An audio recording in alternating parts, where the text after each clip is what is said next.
To my YouTube listeners, if you haven't subscribed to the channel yet, please subscribe. It'll make a big difference for the Chassidic Story Project.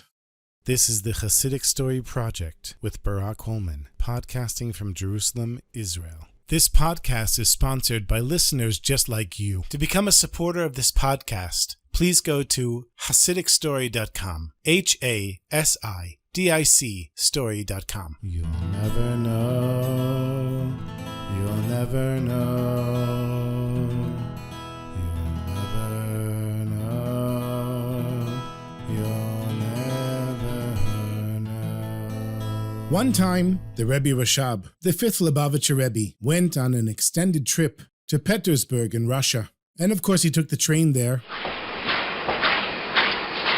and went with several pieces of luggage. And when he arrived and got off the train, he went to collect his luggage and noticed that one suitcase was missing. He had come with several of his Chassidim. Of course, there were Chassidim in Petersburg, and they all looked for the suitcase, but they couldn't find it. It had simply disappeared.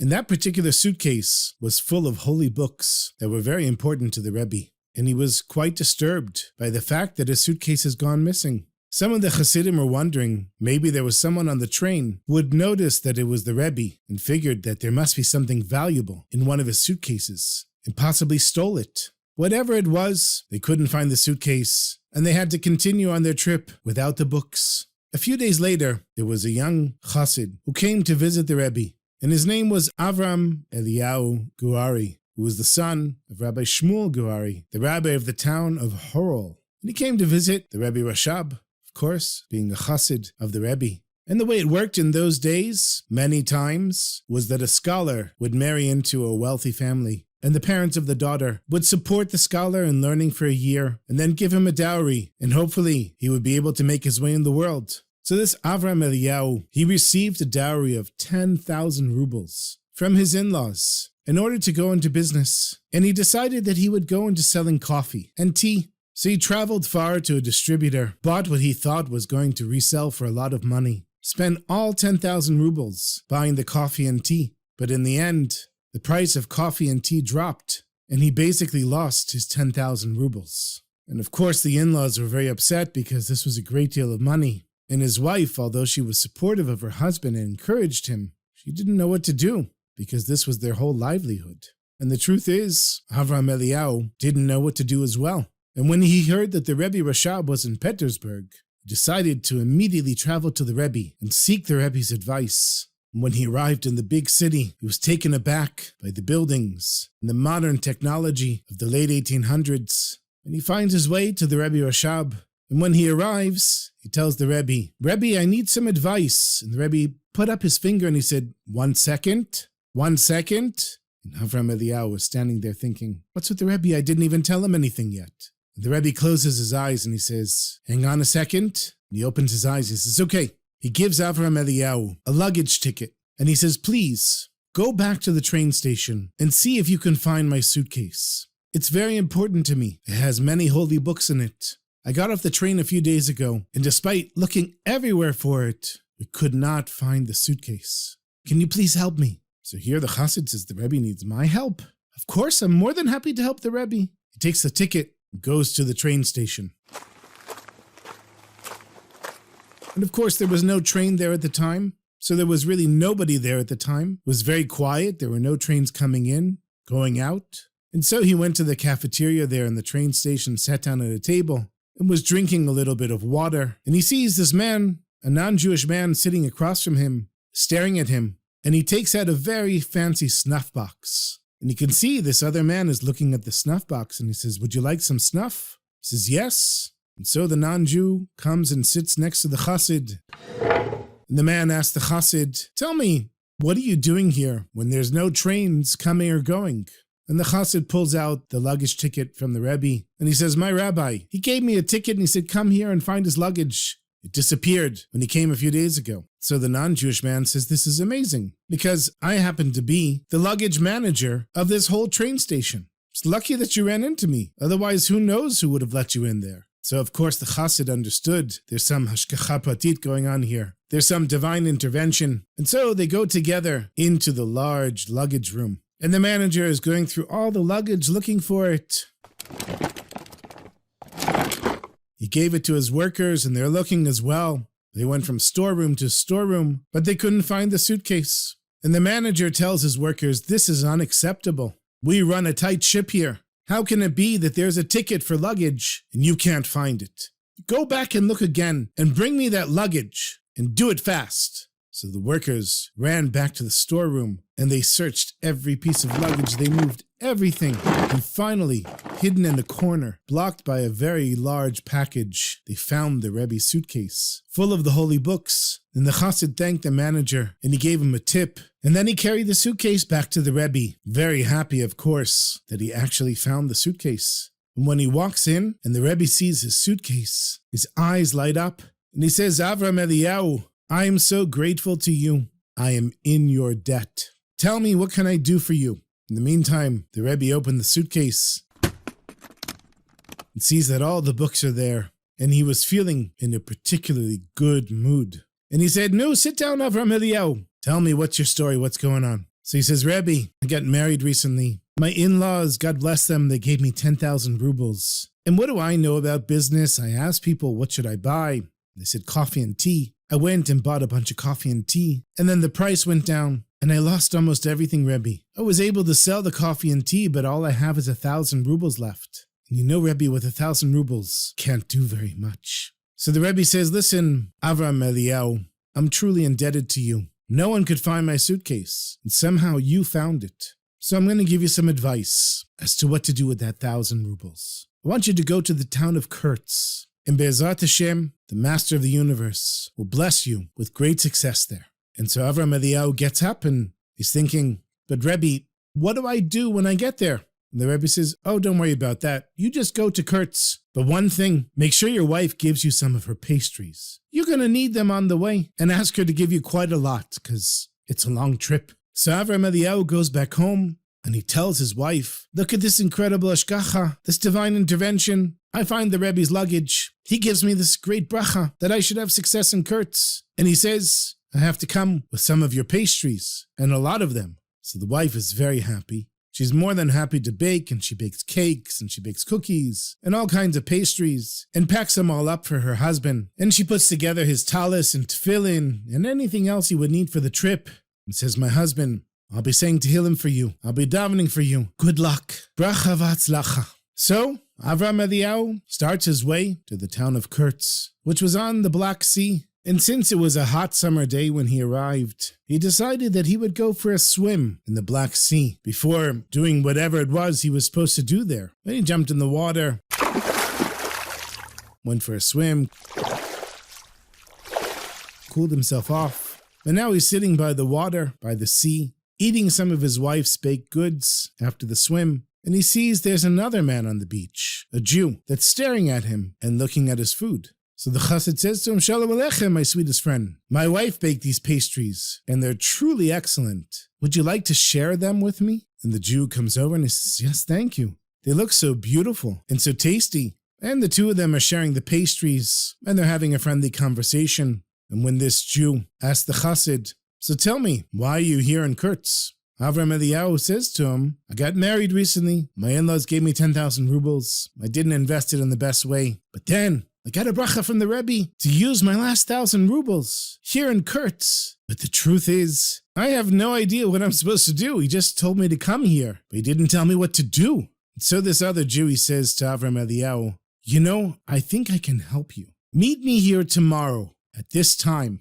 and I'll bring a friend of mine. Maybe we can work something out." And then he smiled and he said, "But make sure you bring some of those beautiful pastries that you gave me today." And so the next day, they got together in the same place, and there was a third person who had showed up, and he had a wagon load of cut cigarette paper. And he told Avram Eliyahu, "I'm willing to sell you this whole wagon load for your 1,000 rubles. And I promise you, you're going to make a nice profit from it." And so Avram Eliyahu, what did he know about business? He didn't know anything. He made a mistake before, but this time he had the Rebbe's bracha, and he had no doubt whatsoever that this was why he was there. And so he hands over the 1,000 rubles and takes the wagon load of cigarette paper And the man who had just sold the cigarette paper to Avram Eliyahu, he said to him, you should go to Kremenstock. There's a number of cigarette factories. And there you can resell the cigarette paper and you won't have to travel too much. So Avram Eliyahu is saying, look at this. I'm going from bracha to bracha, from blessing to blessing. And when he gets to the town of Kremenstock, sure enough, he sees there's a factory, lots of factories, making cigarettes. And he goes to one of the factories that's owned by a chassid. He says to him, look, I've got a wagon load of cigarette paper. How much do you want to buy it from me for? And the factory owner, he says, well, how much do you want for them? Avram Eliyahu says, 10,000 rubles. The factory owner, he laughs. He says, listen, I'll give you 2,000 rubles, which is twice as much what you paid for them. I know exactly how much that stuff costs, and you didn't pay more than 1,000 rubles for it. But Avram Eliyahu said, no, I'm not selling it for 2,000 rubles. I'm selling it for 10,000. So the factory owner, he says, I'll give you 3,000, just to be nice. Avram Eliyahu said, nope, 10,000. So okay, 4,000. And I don't even know why I'm offering you 4,000, but 4,000. And the chassid said, no, 10,000 or nothing. So the guy said, fine, nothing. Go, get out of here. And so he went to the other factories, and one of the other factory owners, he offered him 5,000 rubles. And he said, nope, I'm only selling it for 10. In the meantime, he's taking his time. He's going from factory to factory. And the first factory owner, he said to himself, you know what? I'll go to Kurtz, just like that Avram Eliyahu, and I'll buy the paper for 1,000 rubles, just like he did. So he goes to Kurtz. When he gets there, he asks around, who sold the paper to the chassid for 1,000 rubles? And he finds that third man who had met Avram Eliyahu and the other Jew at the sea. And he says to him, Shalom Aleichem, I want to buy some cigarette paper from you for the same 1,000 rubles that you sold it to Avram Eliyahu. And the man says, I'm sorry, we already have orders for all of our paper. And the truth is, that paper was worth much more than 1,000 rubles. I just had compassion on him and decided to help him out, give him one wagon load for that price. And the truth is, he's a pretty lucky guy. Because right now, all of the cigarette paper is accounted for, and there's nothing left anywhere. You won't find it no matter how hard you look. So when the factory owner heard that all of the paper had been sold, he went back as quickly as he could and found Avram Eliyahu still trying to get 10,000 rubles for his paper. Obviously, the other factory owners didn't realize that all the paper had been sold out. And he said to Avram Eliyahu, here you go, 10,000 rubles. And Avram Eliyahu got his money back. But he couldn't be happier. He comes back home. He says to his wife, look at what just happened. She said, I knew you could do it, my husband. I knew things would work out for you. He says, yeah, now I got the 10,000 rubles back. But what am I supposed to do now? She says, go to the Rebbe and ask him. So Avram Eliyahu makes his way back to the Rebbe. And he says, Rebbe, I got all 10,000 rubles back.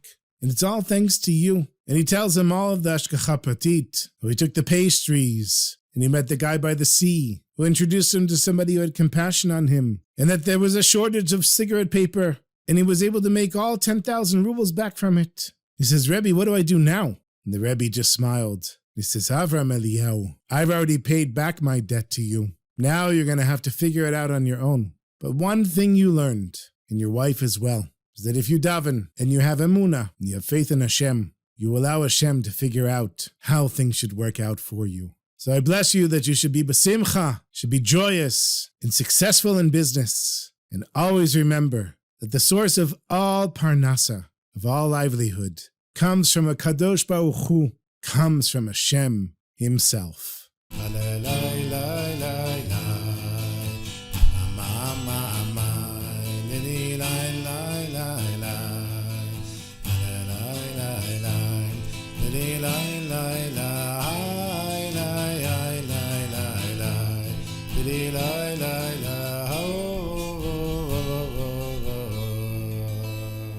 I have one more short story for you. This was sent in by one of the loyal listeners of the podcast, a friend of mine who grew up in the same neighborhood that I've lived in for decades now.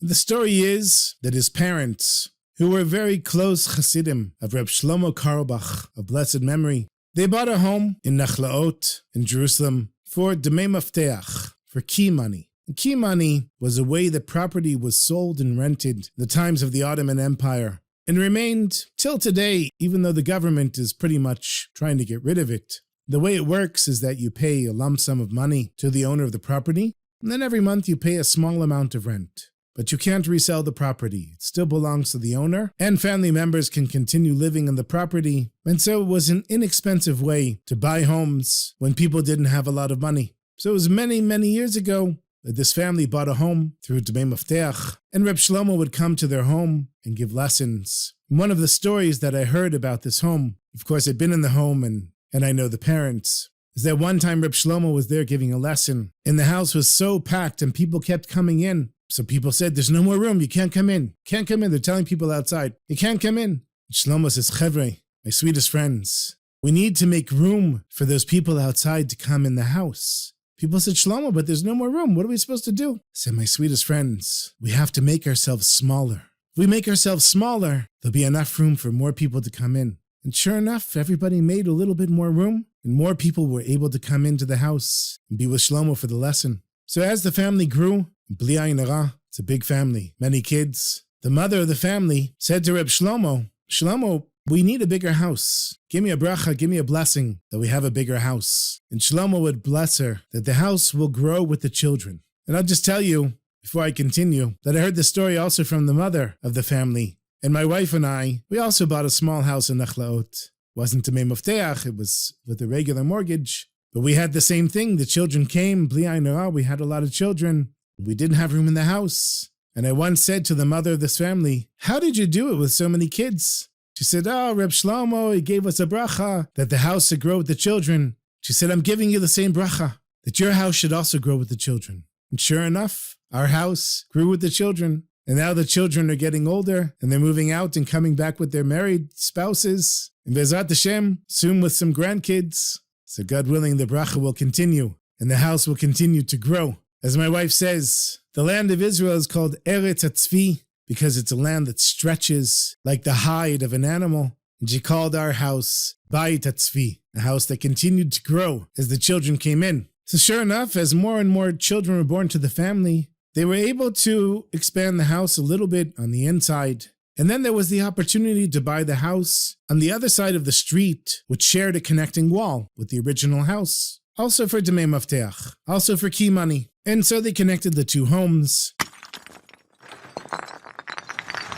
But still, the family continued to grow. Bli ayin hara, more and more kids were coming into the family. And the mother said to Reb Shlomo, Shlomo, you have to give me a bracha for a bigger home. And again he said, the home will grow with the children. And one day the owner decided that he was going to sell the property. And without asking the family, he let in this couple who were going from room to room, looking at the house without any permission to be there at all. And when the father came home and he sees this couple snooping around his house without any permission, he got so angry that he stomped his foot on the floor. He said, get out of my house! And they left. But he had hit the tiles on the floor so hard that he broke the tiles. And he heard there was some kind of hollow sound under the tiles. He figured, I gotta fill this hole now in the ground and fix the tiles. So he brought in some friends to help out. They removed the tiles, and they're gonna pour cement into the hole. But then they see that the hole is leading to a staircase. And they dig out the staircase, and they see that it leads to another room, actually a very large room, which was apparently a storage room, or maybe even a stable at one point. And so, the house expanded, and that became the boys' room. Just like Reb Shlomo said, the house will expand with the children. The house expanded with the children. And so you see, my sweetest friends, sometimes you feel like you can't see how things will work out the way that you want them to. And sometimes you don't have any choice except to hold on. But if we choose to have emunah, we choose to trust in Hashem, we choose to say to Hashem, Hashem, I have many children, bli ayin hara, and I need a bigger house. But if you allow Hashem to do things the way that Hashem wants them to be, then your house can expand with the children as well.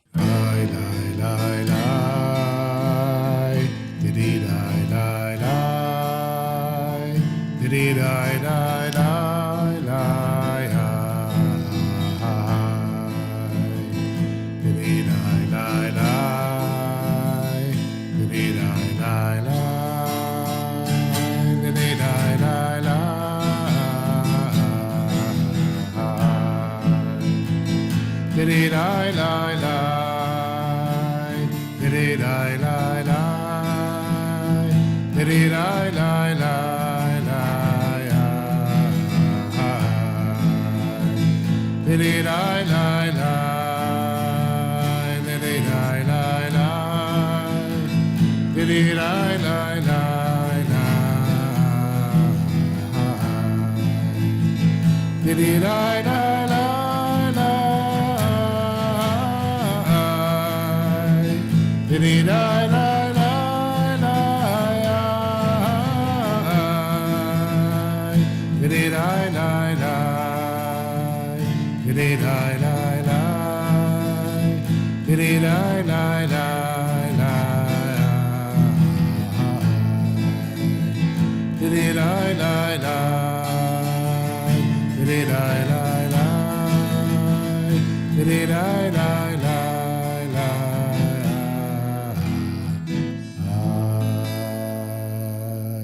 Thank you so much for listening, my sweetest friends. I got a very cute message from the Kugel and Newman families, who they say, AKA, your biggest fans. Now, I know that there's many biggest fans out there, and I want to thank all the kids for listening. I want to thank my kids for listening, of course, Eliana and Levi Yitzchak, the only kids still at home that are listening to the stories. And also to Eden and Alma, who came on Shabbos morning to hear me tell the stories in person. And to all of you, all of my listeners, and everyone part of this holy community that we're creating through listening to the stories and retelling the stories. Thank you for listening. Be'ezrat Hashem, I'm working on an awesome story for episode 200. I've been planning it for a long time, and Hashem, please help me have the time to do it. It's going to be Rabbi Nachman's story of the simpleton and the sophisticate, which, let me tell you, my friends, I am a chassid of the Tam, of the simpleton in the story, and I so want to share the story with you.